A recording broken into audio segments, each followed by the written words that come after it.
What's up, everybody? John Hoover along with Randall Sweet, AllSooners, AllSooners.com.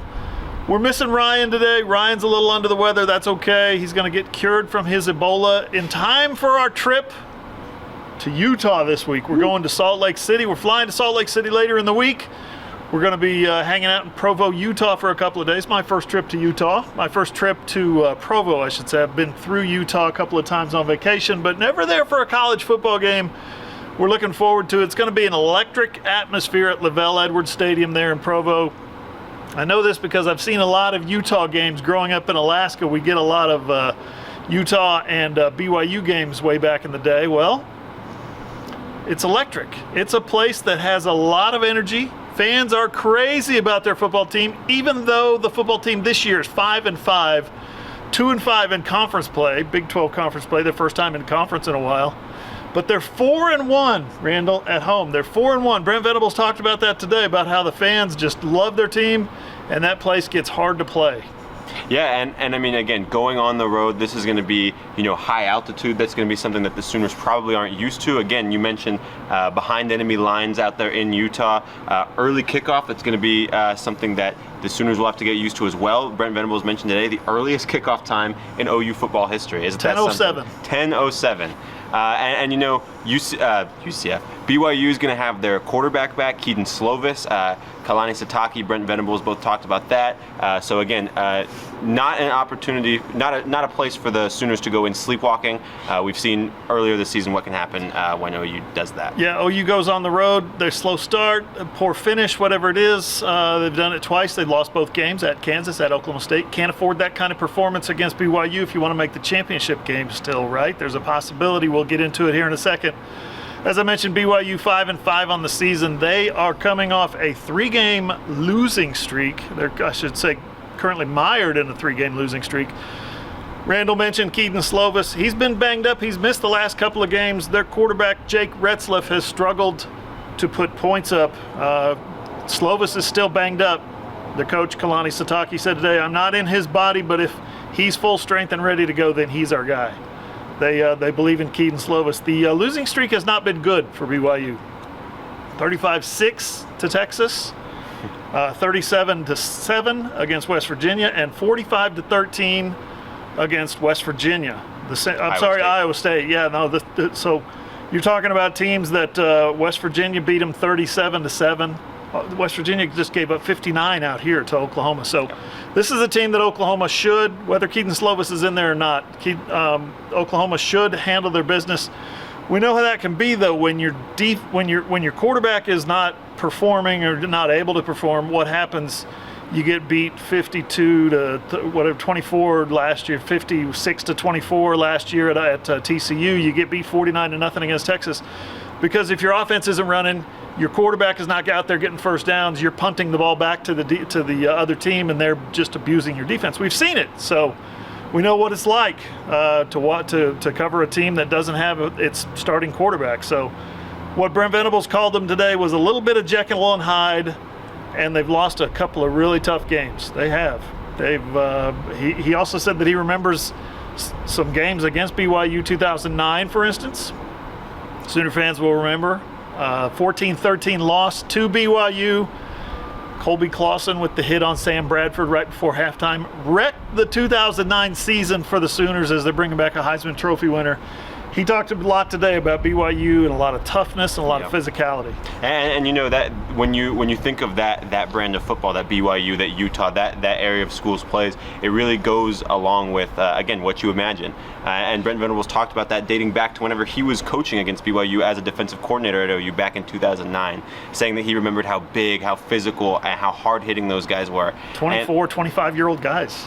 That's right. And while this year's BYU team might not be what the makings of that 2009 team was, you have to, as you mentioned on our post-game podcast, this is going to be one of the bigger games in home games in BYU school history, welcoming a probably top 15 that range opponent, Oklahoma, the big brand of the Sooners, to campus. And so I'm sure that those players will be fired up, especially with their quarterback Keaton Slovis back. They're going to want to get off that losing streak. They've got a tight end named Isaac Rex, who could be a mismatch for some of these Sooners defensive backs. We'll have to see if Deshaun McCullough plays this weekend and how he handles that. But there are talented players on this roster, and again, if OU is sleeping, that could trip them up. But I imagine that Brent Venables and company, they'll talk about to the team this week what's at stake, and they'll go into this game with their hair on fire. We're here at the stadium. We're covering the Brent Venables press conference today, as we do every Tuesday. So let's get into that a little bit. He gave his flowers to Dillon Gabriel. He gave his flowers to Drake Stoops for sure. I mean, that was some impressive stuff he was talking about. He said, Drake Stoops, for instance, today was named a finalist, one of 3 finalists for the Burlsworth Trophy as the top former walk-on in the country. Drake Stoops, right? Wow. Dillon Gabriel, the Davey O'Brien quarterback of the week last week for 8 touchdowns against the Mountaineers, and also a Davey O'Brien quarterback award semifinalist for the national award for the season. So Brent talked about those guys. My favorite quote from Brent today was about when he was talking about Drake. He said when Drake was little, they were running around and on the practice field and making noise and having a good time as little kids. Well, when he's in Clemson, and he says, me and my boys would get the tweet, or we'd see something on Twitter. We'd always be watching him, whether he's crackback blocking or catching balls or making guys miss. He'd say, did you see that? We'd share it with each other. Did you see Drake? So that was pretty cool. And, now Drake Stoops is doing all those things, but on, Owen Field here in Norman. And like we said, the past few weeks, he has been the Sooners' #1 receiver. As a veteran guy, someone who's come out and attacked the last 2 defenses for over 150 yards, scored each game, 4 touchdowns the past 2 weeks. Again, a player that the season he's having definitely deserving of his spot amongst the Burlsworth finalists. And Dillon Gabriel, again, 8 touchdowns. It's hard to argue that he didn't earn player of the week. And with Brent Venables' comments, I think you asked him about redshirting Jackson Arnold.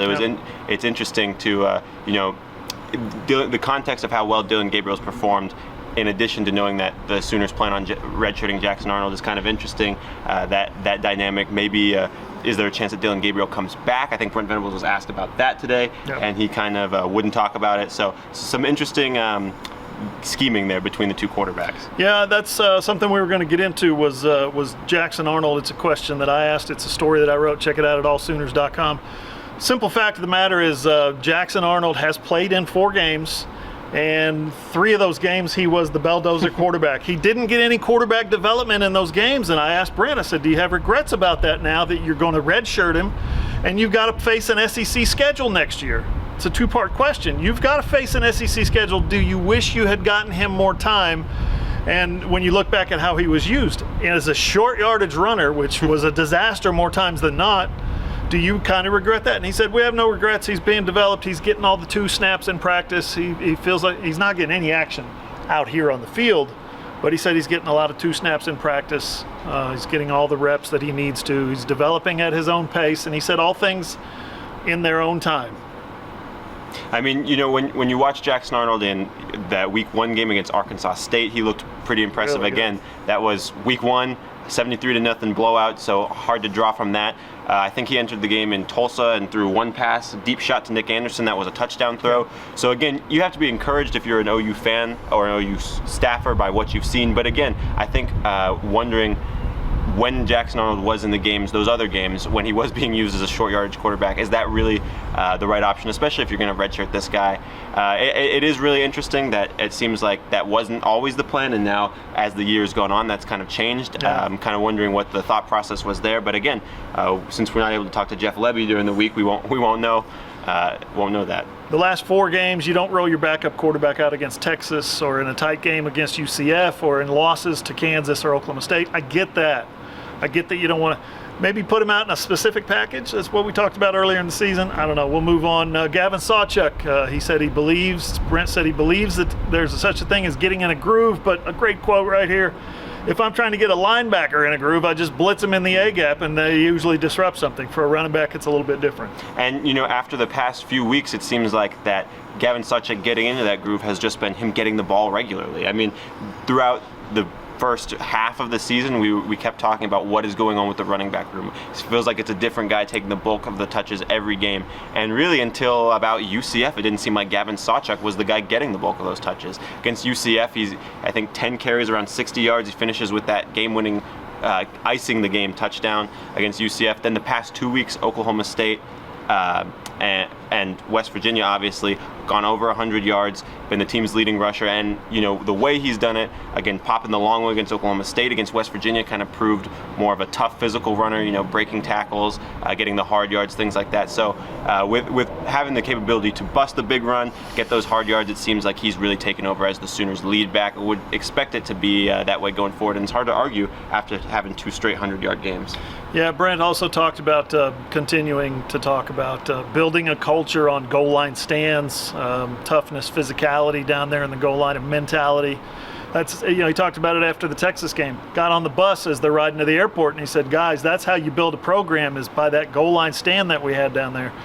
They had another one. Was that their 3rd of the season against West Virginia? I believe so. Yeah. Almost 4th if Kanik doesn't get the personal foul. UCF yelling in a guy's face.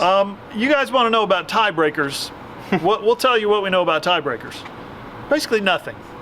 We would like to know about tiebreakers, We too. would very much like to know about Big 12 tiebreakers. Right now, Oklahoma's in 2nd place in the Big 12 standings. There's a shot, there's a pretty clear shot that they can finish in 2nd place, or at least a tie for 2nd place, which brings up how do you break the tie? The Big 12 has something on its website that is very murky, very hard to understand.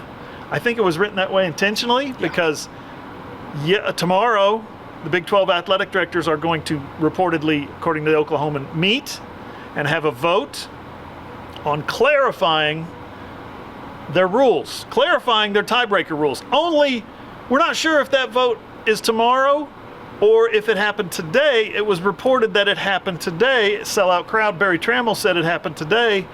If we read the tweet right, if we read the information right, there's some disparity over when they're actually going to vote.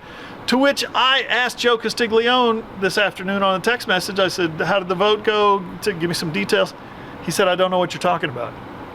I would hate to think that the Big 12 forgot to tell Chris Del Conte and Joe Castiglione that the vote has been moved up to change the tiebreaker rules. 2 of the most powerful Big 12 athletic directors, if not the 2 most powerful Big 12 athletic directors. I mean, these guys are running massive athletic departments here at Texas and at Oklahoma, obviously. So it is interesting. I guess we'll learn more about this probably tomorrow from the Big 12, from OU. Who knows? It's a startling lack of clarity. It is a very startling lack of clarity. What Sellout Crowd reported was that in the case of a 3-way tie between Oklahoma, Oklahoma State, and Kansas State, that Oklahoma State would get the nod, go into the Big 12 title game over the other 2 programs, which makes sense in the scheme of things. I mean, Oklahoma State did beat Oklahoma. They did beat Kansas State. But the issue here is not with Oklahoma State getting in. It's how the conference has written this, because according to what we understood going into today, that was not the case. Because you can't take head-to-head, because not all 3 teams had played each other. Oklahoma and Kansas State didn't play. And so now it seems like that rule has been changed, or as the Big 12 put it, clarified. Again, very murky. I don't think anything was actually clarified, so I think we'll learn more about that tomorrow as the week goes on. Yeah. But I think the best thing the Sooners can do is just keep winning and focus on what's ahead of them. Everybody's still got 2 games left to play. Anything could happen in any of those games. We saw last week in Orlando, Florida, 45-3. Nobody expected that except maybe UCF. I'm not even sure UCF expected that one. I'll tell you what we'll do. We'll wrap it up. BYU, 11 a.m. Central Time on ESPN. Sooners and Cougars going to hook it up. That's 10 a.m. Mountain Time if you're going to the game. Don't sleep in. We'll be there. The AllSooners crew will be there. Pretty sure Ryan's flying out with us as well. Fingers crossed. Fingers crossed. Might need you in the press box. Oh, man, that would be a change, wouldn't it? That would be a change. Anyway, keep it here all week. AllSooners. AllSooners.com is where you're going to find coverage of the Sooners and the Cougars all week long. AllSooners.com. For Randall Sweet, I'm John Hoover. See you guys.